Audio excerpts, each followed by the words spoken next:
Welcome back, everybody. It's Nebula Jazz.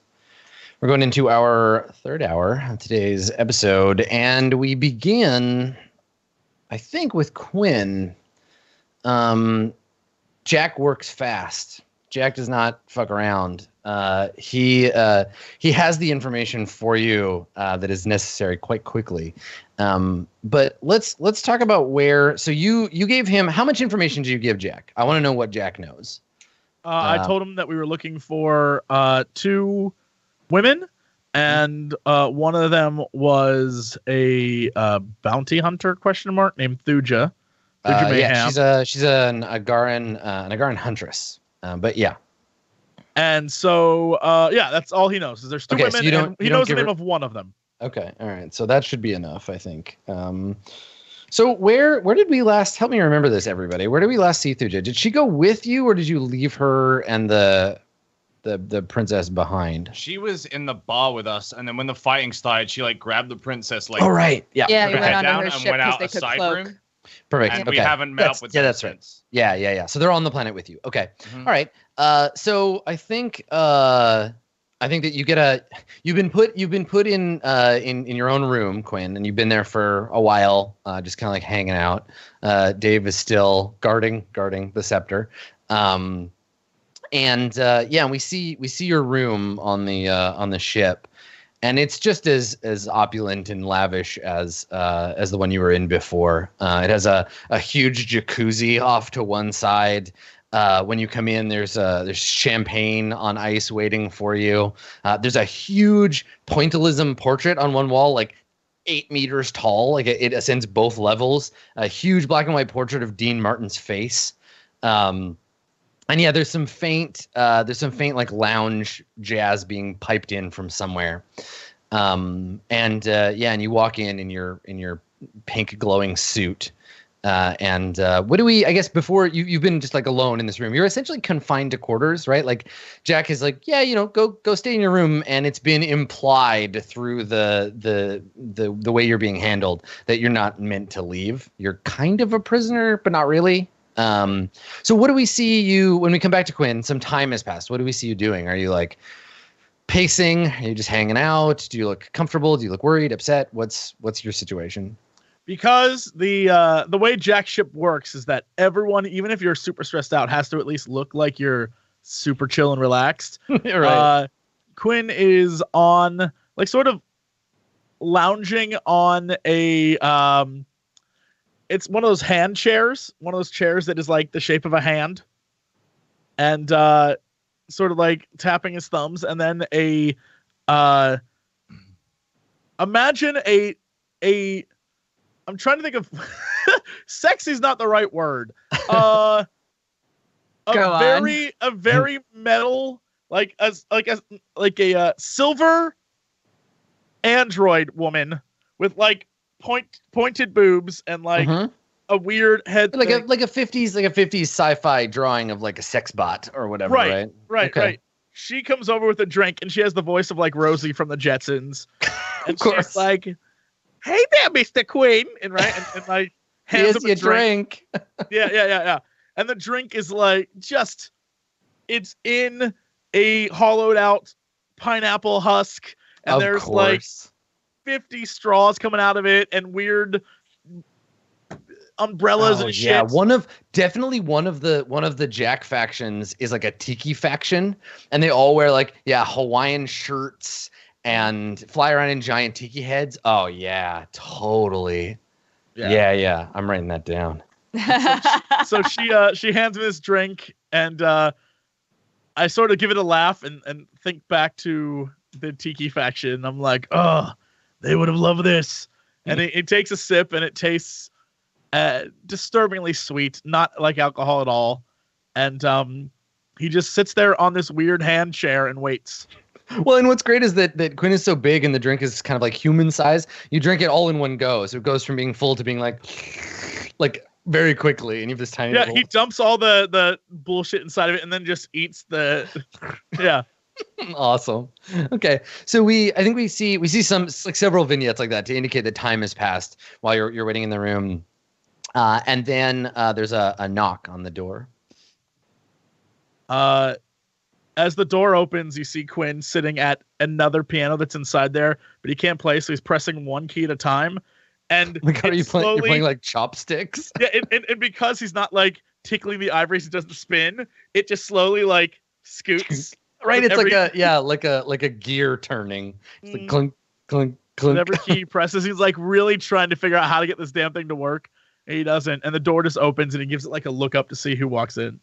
Mm-hmm. Yeah, so it's another one of Jack's hands, and she's got like purple skin and these kind of like fan shaped like fins for ears, and no hair, and kind of vaguely bulbous like fishy eyes. She's wearing a tiger stripe leisure suit and snakeskin cowboy boots, of course. And she comes in. And she says to you, she says, the network, they found that girl you were looking for. And she holds her hand out to a little hollow projector, and it brings up an image of like a repeating still image, 3D, kind of grainy, obviously from some kind of like security footage of Thuja and a shadowy woman whose face we don't get to see. And they're like, it's the footage of them leaving the bar. It's her like grabbing. It's footage from the bar security camera. And the hand says, she's at Dead Man's Reef. Jack wants you to go and check it out. Quinn looks at her and he's like, all right, give me my ship and I'll go. Does the footage show us, or is it just her? No, just her. Yeah. All right. And she shakes her head and she's like, no dice, baby. Jack's got some special wheels for you. We're gonna hang on to your ship and that little monkey we found inside until you get back. Oops. And we cut to a very uncomfortable looking Dave, and he's sitting on a like a faux fur couch next to two beautiful like alien women with like tentacles for arms, and they're like caressing her, and he's just sitting there and his eyes are super bloodshot, and he's holding the scepter, and he's just like, I don't want to be here. I need an adult. Dave, poor monkey. So we cut to Dave, and then we cut back, and she says, but don't worry, baby, you're not going alone. Jack's gonna send somebody to keep you company. And she turns, and we see a figure walk in, and the soundtrack gets like, you know, Chinatown muted trumpet, like wah, wah, like dangerous, kind of like whatever. And we see a cloud of cigarette smoke follow before this person approaches. And what we see walk into the room, we hear the clicking of his dress shoes on the floor, is it's a person dressed in a very cliche kind of 1930s detective outfit. And I think that he's monochrome, right? Like the outfit is black and white fabric, because the only thing that they had to base it on was black and white like movies. So it's this monochrome like trench coat. Can his like skin and hair be monochrome too? I'll get to gray. Yeah, I'll get to that. So it's a black and white like a fedora, a trench coat, a suit, and dress shoes. There's a gun holstered under his, some kind of like a 1911, like a pistol holstered under his arm. But his hands and his face are hidden in shadow. You can actually see him. There's just kind of this like strange thing, and you recognize him right away. So Jack has an agent that he sends to do his dirty work. Maybe you thought he was a rumor or a myth until now, right? If you cross Jack sends this guy, and his name is the Stranger, and Jack sends the Stranger to fuck you up if you've done wrong. So this guy steps into the room, and even the hand looks a little nervous and like doesn't want to look at the Stranger. And there's just this kind of like, we realize, I think now, that the muted trumpet isn't coming from the soundtrack of the show, but is emerging from him at all times. You just hear this kind of like warbling, like slightly off pitch, muted kind of sound, and he steps into the room, and his shadowy hand flicks a cigarette from the shadow cloud of his face, and it just disappears in the air. Just flicks it and he vanishes. Quinn just gives a sigh and is like, this is what I have to deal with, huh? And the hand says, consider it an honor being escorted by the stranger. At least this way, you know you won't run into any trouble you can't handle. And Quinn just sort of resigned to his fate, hops off the piano stool, and walks over to the stranger and gives him a pat on the back. And he's like, "All right, pal, let's do this then." Okay. Yeah. Touching him, you just feel like a chill, right? Like you feel there's like an aura of cold kind of around the stranger, and you like kind of pat him on the back, and and you turn and you head to the docking bay, and the stranger kind of like walks behind you in your peripheral vision. So yeah, when you get to the bay, there's clearly a ship that's been prepared for you, and it's very literally like an oversized candy apple red like muscle car. It's this big shiny old looking like 50s car, but instead of wheels, the wheels have been like tilted down and it's floating off the ground. It's like a hover car essentially, and it's got a big engine on the back, and the convertible part of it has been replaced with like a glass bubble, and there's two seats. The bubble is currently like kind of got its sides opened up like insect wings. Quinn hops in and then looks over at the stranger, and the stranger and everyone in the room realizes that there is not enough room in this vehicle. Yeah, it's a 2-seater, and you're huge. Quinn and he like points over like to the little tiny area and like does a little tap on it, and he's like, "Hop on in." Yeah. You look over at the stranger, and he's loading like a Thompson, like a Tommy gun, and like snaps the drum in and looks up at you, and you just see the swirling shadows under the hat. And and he goes to sit down. He gets into the passenger side. He rides shotgun. Nice and snug. The bubble closes, and it seals up, and Quinn's just like crushed in there. Your knees are like squished up against your chest, and like the bubble closes around you, and you're kind of like pressed up against it, and the hand gives you a little like wave as the car kind of lifts up off the deck, and the teeth separate and open up in the vast blackness of space. The car is like lopsided, like this. Like it's tilted slightly. Totally. Yep. Mm-hmm. Cool. So you and your new friend head off, I suppose, towards Dead Man's Reef in pursuit of Thuja Mayhem, and Dave will hold down the fort here in Citadel Jack for now. Oh, Dave. So so we see the car kind of tilt and maybe it backfires, like the muffler shoots some like blue fire out of it, and then you take off into space. So we cut back to the jazz club, the underground jazz club on Dead Man's Reef, and we see the three of you, I guess, moving through the crowd. Do you go to get a table? How are you going to try to find the basement? Like, you can't just like walk into the back. What are you going to do? I think Rex leads. Rex has like got a limp from the fight, but it looks like he's got like a pimp walk, like a swagger. Yeah. Yeah, and he's like grabbed a cane for support, so he's like swaggering in, and I think he spots like a booth, and just like nods to the other two, and like just sits awkwardly in the booth, like while they survey the room, kind of thing. Okay. Yeah. Cool. So you can see from here that in the back, like exits out, there is a on one side on the brick wall, you can see a neon sign that has the little hieroglyphs for like a washroom hieroglyphs for like a man, a woman, like an orb with tentacles, a little dinosaur, and it's like, like 6 or 8 different sigils, and then an arrow pointing into the back on one side.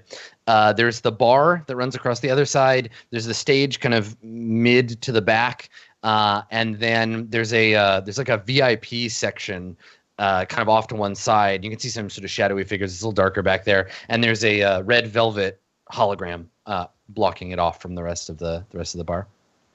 If I walked to the multi-restroom area, would I go by VIP? You could walk by there on your way and kind of scope it out. Okay. All right. I'm gonna go take a look. Hold on just a sec. And I and sort of like try to nonchalantly. Right. You're gonna try to be smooth on your way. Yeah, I just want to like squiggle by VIP and like glance in there and see if I can see anything. And then I want to act like I'm going to the restroom so that I can scope out kind of what's in there. Okay. Let's have you roll sneaky. Okay. And I'll oppose with I'll just roll to oppose you. So you need we're tied. Okay. Tied. All right. So on a tie, you can either have what you want. You can either like be sneaky, and then I'll make it more complicated, or you can spend a fate point if you want to win. You got lots, so. Yeah, I'll spend a fate point on the grounds that I'm a disgusting coward and I know how to like blend in when I don't want people to see me. Yeah. You're used to hiding from people. Yeah, I'm used to hiding from shit. So even if I caught like a little bit of heat, I'd know how to be like, oh, like, just vanish. Yeah. Eugene knows how to fly casual. Yeah. Okay. So you scope by the VIP section. And I think that there's some kind of like nanite like privacy swarm or whatever that makes it hard to like get like catch faces or whatever. But we do see what looks like a bright pink cheerleader's pom-pom that has been jammed into a sequined like red dress sitting on a couch. Who could that be? Yeah, I can't even imagine. Surrounded by varying sycophants. Someone is pouring in a drink, and others are talking. And there's like some quiet conversation that gets muffled by the cloud as you walk by. Okay. And then you kind of make your way by there and find your way to the bathroom. And I think when you're walking down the hall, there's a door open. You can feel the air from the city kind of flowing through this hallway, and you can hear a conversation in the back, and you can smell like cigarette smoke kind of floating in from the back hallway as you approach. Now, my question is, do your people do you have waste product that you need to like distribute, or do you just absorb things? Like, 'cause I don't imagine there is like a slime toilet back here. Yeah, because we're continuously like taking in new material and getting rid of old material, right? Like the entire time that we're moving, which is why there have been so many moments where I'm just like, I am loaded up with stupid shit right now. And it's like really relieving to just like kind of get rid of it, but it's a process. It's not anything that like you need a bathroom for now.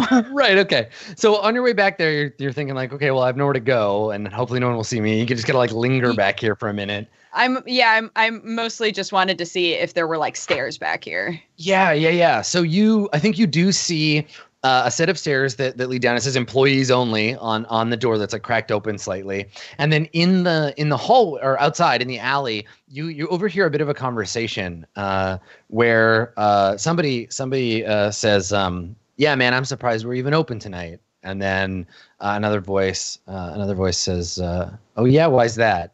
And the first voice says, well, you didn't hear about the whole thing that happened this afternoon? And then I think the wind blows the door shut, and you don't hear any more of the conversation. Okay.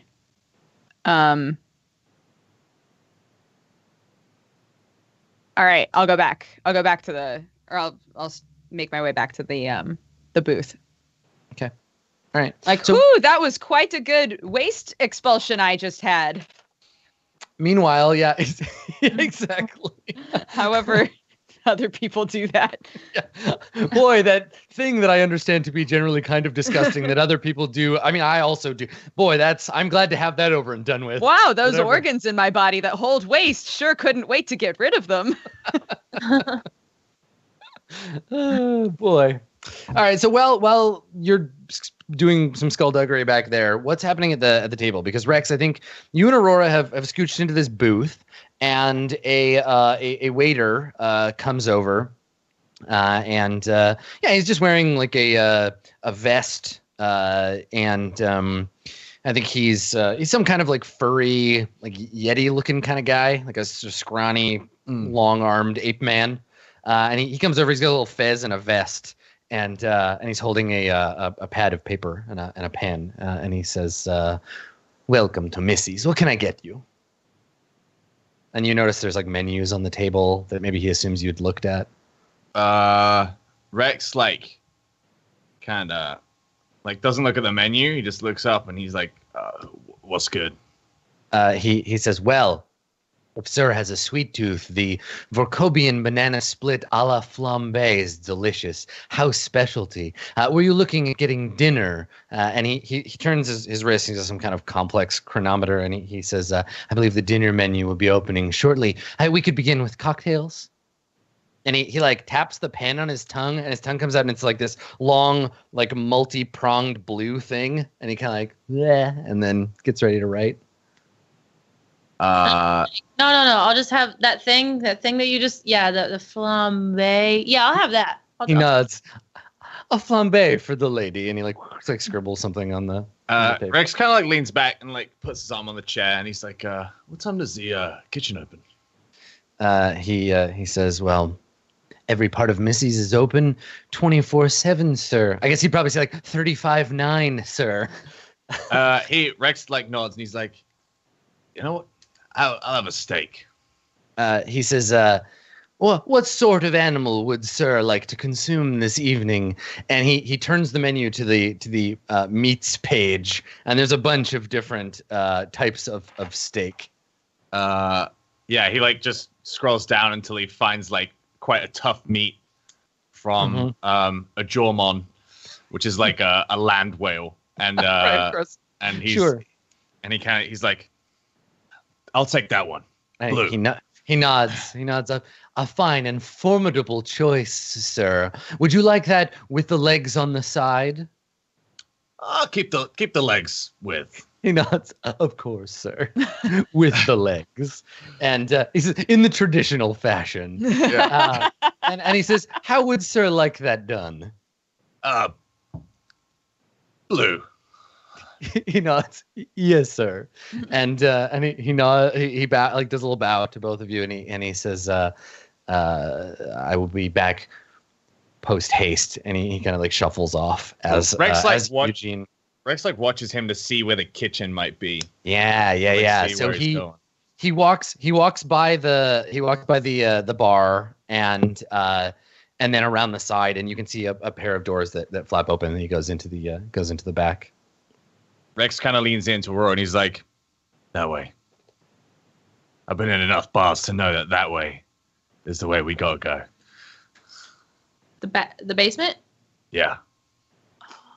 Oh, okay. So you want to go now? We should go now, right? Right at that moment, I come up and I'm like, "All right, I think I found where we gotta go. It's next to the bathrooms." Yeah, you're both like, "I know where we need to go."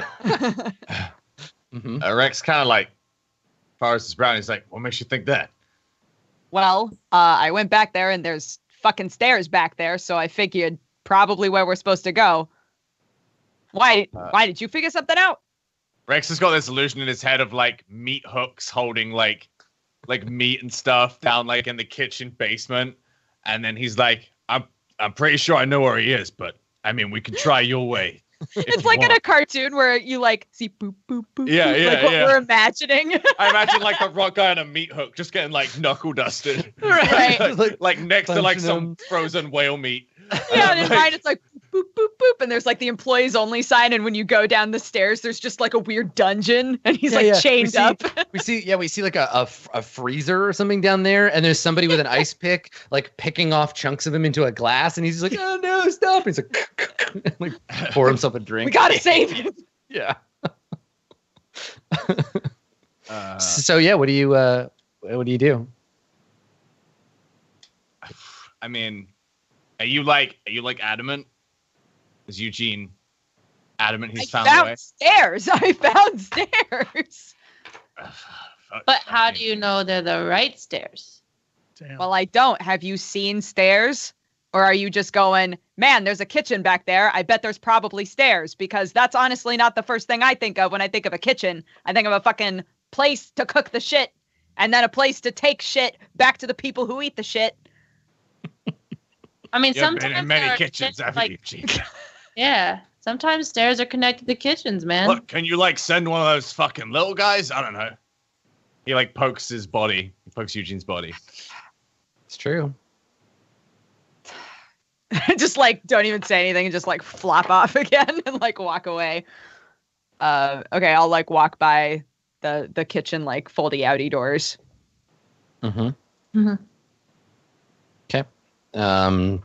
So I think that when you get up to get ready to leave, right, you see this monkey butler coming back towards you, and he's holding a plate with a metal dome over it, and he seems to be struggling a little, like he's holding the dome down, and he's got something like a cylinder or something tucked under his arm, and he walks over to the table, and he looks at you, Eugene, because he didn't see you at the table before, and then he sets the plate down, and he takes the thing, which we now see as some kind of complicated like blowtorch, and he turns it, and fire shoots out of the end, and he looks at you, Aurora, and he says, "Madame's flambe," and he opens it, and as he does, he jams the lighter underneath, and it touches off something inside. There's a blast of light and heat all of a sudden, and there's a high-pitched, faint kind of like screaming as whatever he just lit on fire kind of rolls around in a puddle of ice cream and dies. It's like a long kind of like banana-shaped like yellow snake creature with little arms, and it's just you hear it be like, no,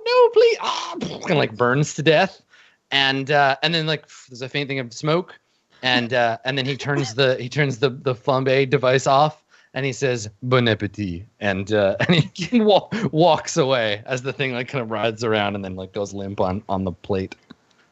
Smells good though. I just sort of push it in Rex's direction. Like, I was just hoping for ice cream, man. I don't know what this is, but you just like murdered. I mean, he's covered in sprinkles. Oh no, man! I tell you guys are working really hard. Rex just like plucks the creature out of the ice cream and then just like pushes the plate back to her, and just like in one. Yeah. Okay. Yeah, it's still hot. It's delicious. All right. Well, while the two of you are working your butts off, be right back. Okay. All right. So you, I guess, you're going over? Where are you headed, and are you going there all together, or are you separating a piece of you and sending it? I was gonna just like work my way over there, and then as I'm walking by the doors, just like leave a bit of myself. Okay. And you're headed to the stairs that you found, or the back? I'm headed to the kitchen because they're like, why don't you just have a part of yourself check out the kitchen? So, like, so you're gonna get up and like leave the table again, like you just got back. If anybody's watching you, what's your excuse for going to the kitchen? I'm gonna compel you to do a thing. You want to offer a compel? Okay. Yeah, you're just gonna chill with us, and when the waiter comes over to bring me my food, you're gonna just like order something and like throw a little blobby doop on his shoe. That's a fucking fantastic idea. So the compel here is which aspect? I'm gonna compel his disgusting coward. There's no way he's getting down from this table again. He's gonna do this from the safety of the booth. It's like, all right. Okay, all right, okay, here we go. He's super paranoid that people are onto him already. All right, cool. Perfect. I can do that. Okay. So I think the monkey comes back a little later and brings you your steak and as promised, it's bright blue, like blueberry colored, chunk of sort of quivering like blubbery like meat. You can kind of see yourself in the reflection of the like oily stuff that's on top of it, and then arrayed around it, kind of sticking out of the meat, are these little segmented legs. They have little feet on the end of them, and they kind of like make a ring around the outside of the steak. And and he brings it out and sets it down on the table, and it quivers gently. And he turns to you, Eugene, and he says, "Can I get you something, sir?" Oh no. I'm just spending a good time with good friends. I'm like awkwardly trying to keep the hat over me so that you can't see any of me. Like, no, I'm fine. I have a sensitive tummy, you know.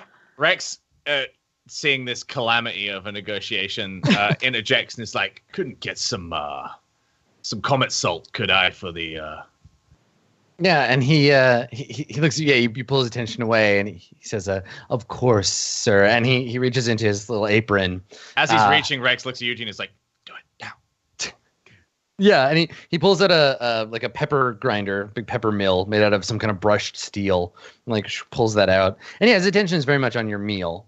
And he pulls that out, and he pulls out 2 pairs of or 3 pairs, I guess, of like safety glasses, like big black like eclipse glasses, and he hands them to Aurora and Everyone Rex. at the table, yeah, to everyone at the table, and he puts his pair on, and he says, "Say when, sir," and he turns the thing. There's like a boom and like a blast of light. Like the camera that's watching the scene like flares out for a second, Right. yeah, and then comes back, and yeah, there's little bits of glowing like crystal embedded, like he shot it with a shotgun, embedded in your steak, and there's like steam pouring off of it. nice. Yeah, Rex just like holds up a hand and then like slowly takes the shades off, like takes them off of Aurora. And Aurora, when he takes the shades off of you, you have a faint sunglasses tan. Like around. Yeah. Oh gosh. Yeah, if someone were able to see through that, they would have known that during that blast of light is when a part of me attached onto his body. It's a great thing not having an optic nerve. Okay, let's have you make a roll to see if he notices. We'll say difficulty 2. If he notices between here and there. So it's just gonna be a sneaky roll. Okay. All right, you got 1. You got a Hell aspect. point. You got an aspect. I'm going to use They're my idiots, right? I mean that is the aspect for like splitting myself, yeah. But yeah, it's very easy for me to split myself. All right.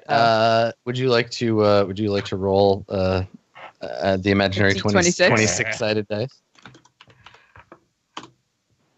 16. What's the 16th?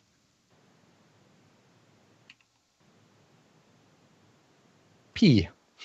Great. I believe it's P. Great. And just cue you trying to sneak off to the bathroom again. Where are you going? I have to defecate. Yeah, exactly.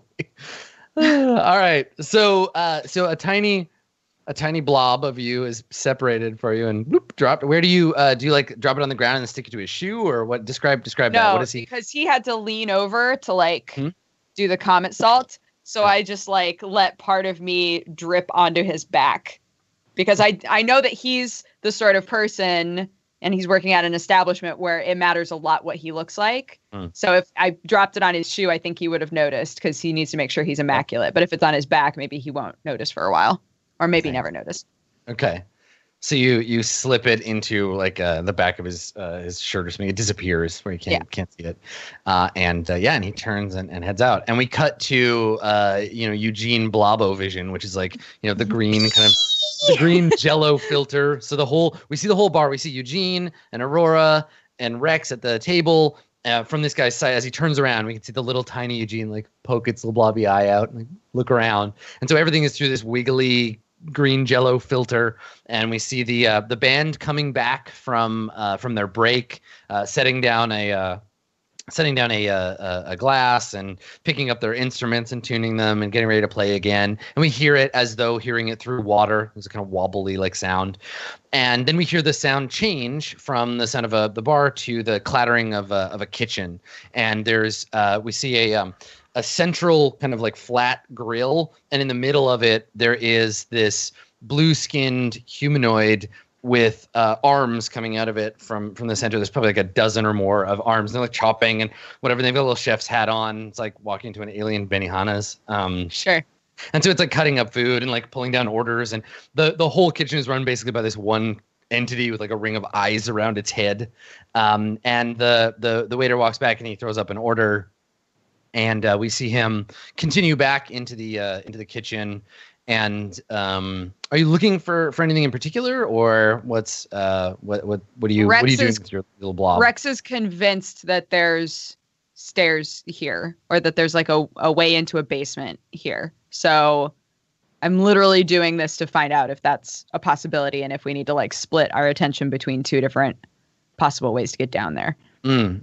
Okay. So the waiter, we follow him, and he goes over to like a prep station, and he pulls down an order to look at something, and then we see him put it back and go to get something out of a cabinet, but it's obvious whatever he's looking for isn't there. So he like moves some bottles around, and he can't find the thing he's looking for. And so he turns and walks into a back hallway, kind of squeezes past another waiter that goes the other direction. And there's a moment where this other waiter like looks at his back, and we see the waistband of his apron as the little pea like dips behind it and hides, and then pops back up.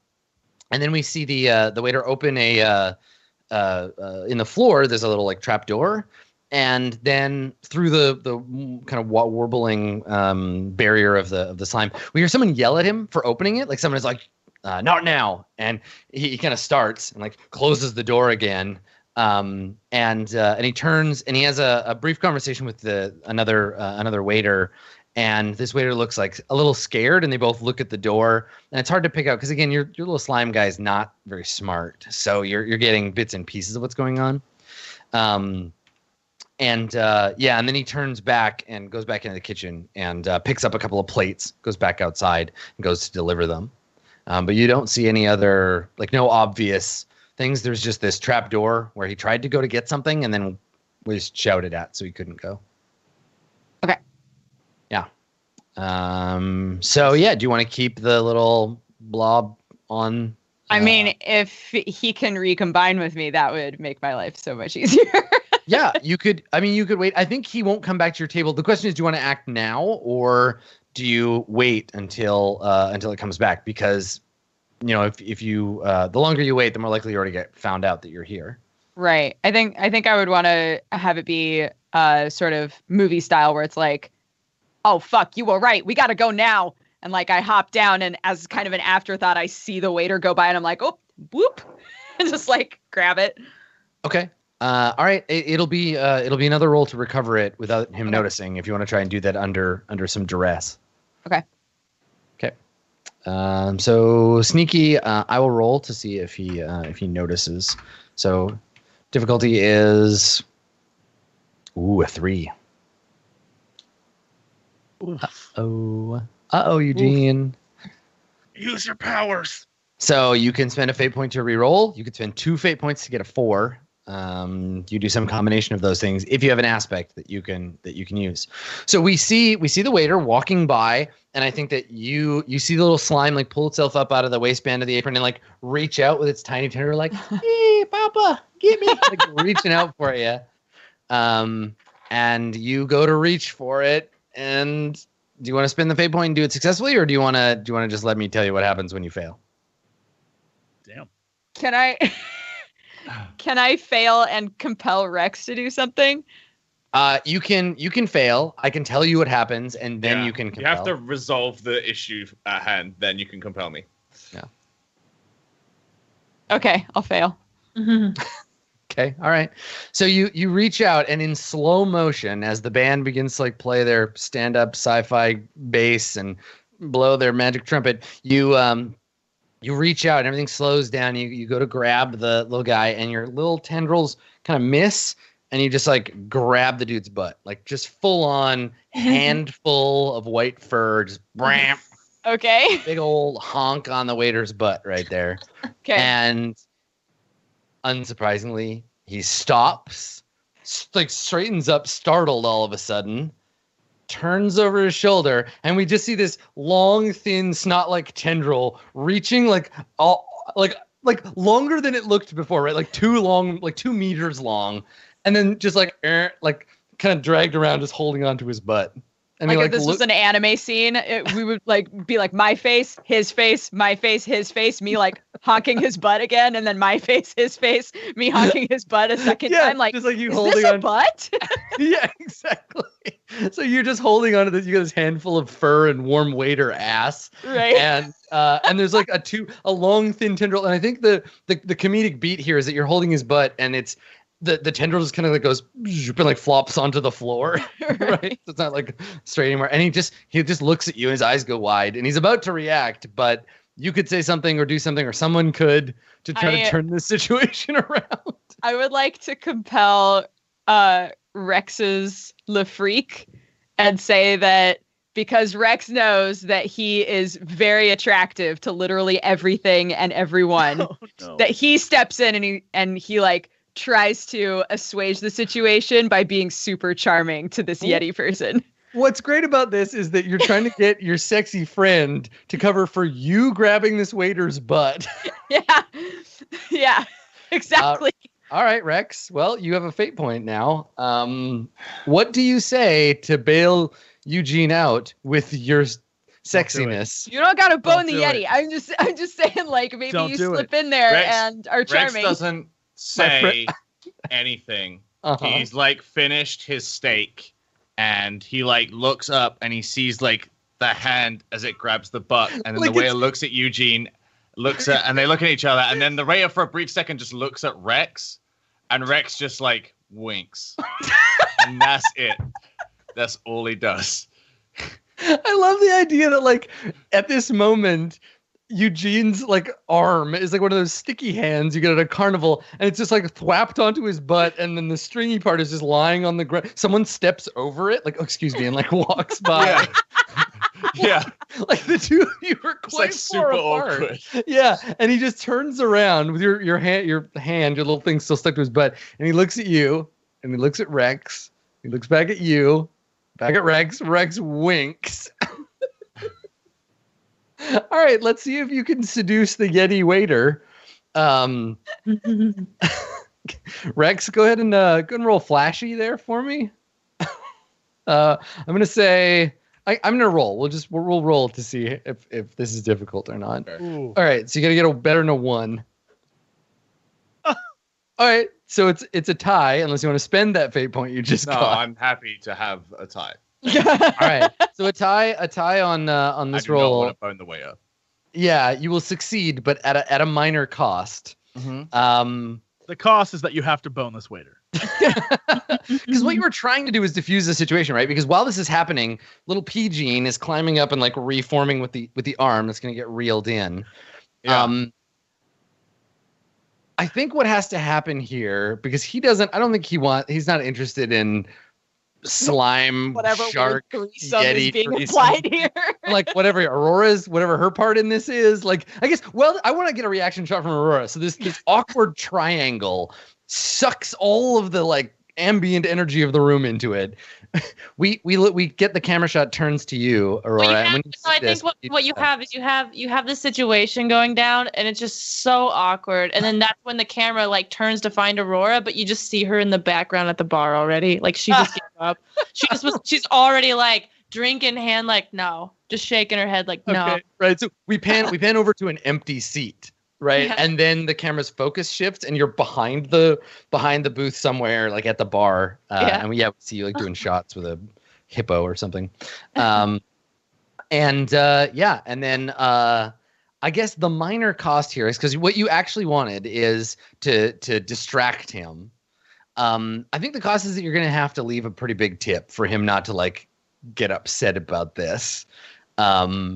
And you have to make that clear to him now that you're just messing with him, but that you're going to make it worth his while. He's not interested in the sex part of it. So what either one of you can do something to like, diffuse the situation. But it's clear that the Operation Seduction isn't going to do it. Okay.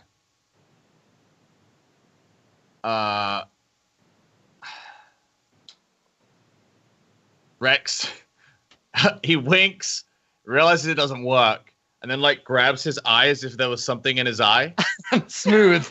And then like motions to the waiter to like get his attention. At that point, I've detached and like disappeared into the crowd. Okay. Yeah. So he walks over, like carefully. Yeah. And he looks at the two of you and he's like, "Can I help you with something, sir?" He's like, "Actually, it was delicious, but I have some gristle in my eye." He nods and he says, "Yes, that will happen, sir." And And he points at the menu that he's got, and it says on the thing you ordered, there's a little star, and then underneath it's like, Missy's not responsible for loss of limb. There's a list of disclaimers for the thing you ordered, and he says, a brave choice nonetheless, sir. He's like, it's not an issue if you could just direct me to the lavatory. That would be great. He nods and he says, just that way, sir. Past the sign. And he nods and stands up, like still covering eyes, like, oh, thank you. And then, oh, thank you. And Eugene, now it's just you and him at the table alone as Rex sneaks out, and he just takes out of his apron, he takes a little like data pad and he sets it down on the table and he says, whenever you're ready, and he slides it over to you, and it just like has the bill on it. Got it. Thank you. And he turns around to walk away, and we can see a perfect green hand-shaped mark on the white fur of his butt as he turns around to walk off. And then the focus shifts, and there's a little P-gene on the table, just like looking up at you with one kind of floaty eye. All right, you. Pick him back up. Yeah. Awesome. Okay, so Aurora, you're over at the bar. You're drinking. Is the purpose of your being at the bar and drinking to get drunk, or are you over here doing something else? No, it was just to get away from that just whole awkwardness. Like that was pretty bad even for Aurora. So, no, she just got one drink, and right now she's just like looking around, like looking at all the different alcohol, just looking around at all the people. I don't know if she fits in this style because she just looks really. So you're sitting next to, as I said, an enormous hippopotamus. Yeah, hippopotamus man. He's wearing a slightly too small gray like business suit. He's got a briefcase up on the a battered briefcase up on the table, and he has an empty glass with some ice in it. On the table, and he looks over at you with his big glassy hippo eyes, and he says, I haven't seen you around here before. Where are you from, beautiful? And I look at him, and I could see, I obviously am able to tell how drunk he is, but I play it off, and I'm like, maybe I don't know if you've ever seen anyone of this species before. Yeah. Maybe this is just how they sound. Yeah. Well, I'm still gonna play like I'm drunk. Like, I'm just in town. I just needed to get away from family for a while.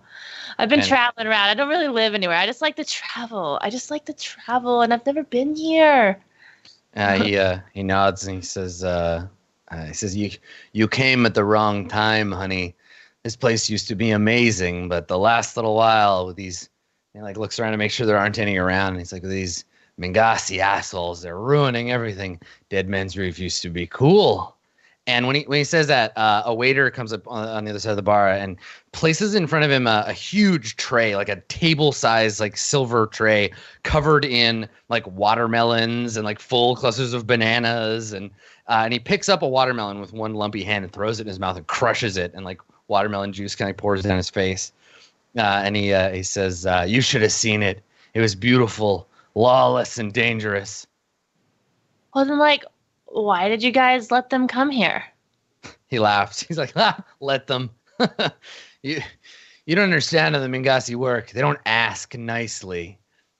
We're lucky that we went as long as we did without attracting their attention. They see what they want. Whether it's a planet or a person or a whole nebula, they just take it. And they got the power to do it, too. You ever seen their spaceships? Beautiful. Beautiful. I'd love to see one of those one day. Well, I mean, it's like right there in the port, isn't it? They're here. You could just go look, man. He shakes his head. He says, the only way anybody like me is going to get anywhere near a ship like that is by being arrested. And I know what those Mingasi do to their prisoners, and I don't want any of it. I am not interested in being reduced to my genetic material. Thank you very much. But it's enough talk about us. I mean, me. Let's talk about us. Are you? Where are you from? Where you look? I never seen one of you before. What's that supposed to mean? Are you racist? Do you not like me? Like, And he leans in, and you notice that when he opens his mouth, he's got this tiny little yellow bird on one of his back teeth. He's like picking watermelon seeds out from between his teeth, and he opens his mouth to talk, and the little bird looks at you and kind of like just gives you a wink while he's talking, and he says, he's like, no, quite the opposite. I'm very interested in foreign sentience. Oh, it's okay. I'm just a robot, second generation android created, and then I don't really do anything. I travel. I get to eat really good food, drink really good booze, and meet whoever I want and party all night. That's what I do. He looks at you and says, you got a charmed life, kid. Wait a second. And his eyes like squint at you, and he's like, don't I know you from somewhere? And he kind of like goes to scratch his chin, and the little bird in his mouth is like, yeah, boss, we seen her before. And he's like, wait, no. Do you like magic, robot girl?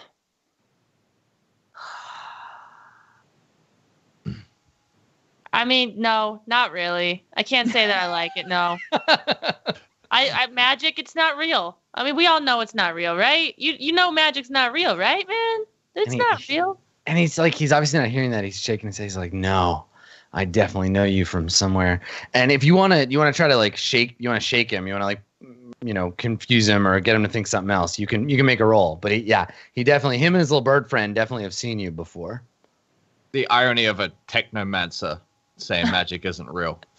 Yeah. That's the point. Oh man, you got it all wrong. See, listen, I just don't want to talk about this, man. It was my ex-boyfriend, okay? He liked magic, and he made me come along, and then he just like up and disappeared on me. He just left me for another woman, and here I am at a bar drinking by myself, and I just, I miss him, and you had to pick it up, and let's have you roll. I mean, you're not really being clever. You're just being like awkwardly emotional. Flashy, I guess, because you're making a big show to try to make him like back off.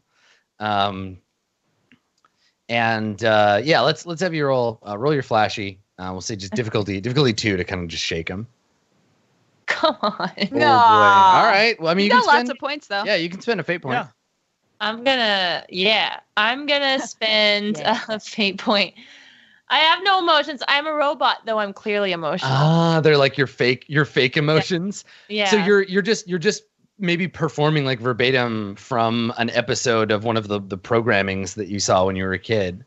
Yeah. Like. And I'm even forcing tears and everything, like I've seen in movies and stuff. And I watched a lot of documentaries on like how actors did it to fake cry and stuff. It would be really awkward trying to have a conversation. I mean, for lots of reasons, but having a conversation with Aurora, because if she ever said anything funny or like sad or like anything that required the audience to react, she would just stop talking for no reason. Like she would just like say something and then like look off in the distance, and you'd be like, hello?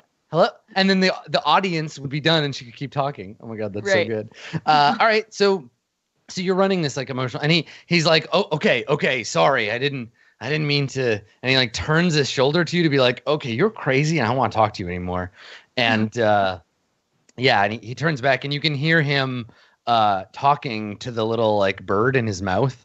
But he's just like, whoa, man, crazy. I remember when this bar used to be cool, and like he turns away from you. And as he's like turning, like I just immediately drop the theatrics, wipe away the fake tears, and just go back to drinking, just like whatever.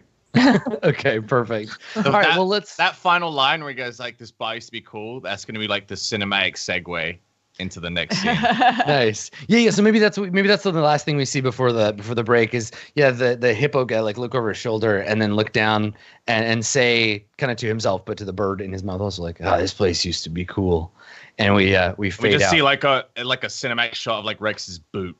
That's nice. Okay, cool. Well, we'll see. I'm curious to see what you have in mind. We'll cut to that when we get back. So stick around. More Nebula Jazz when we come back.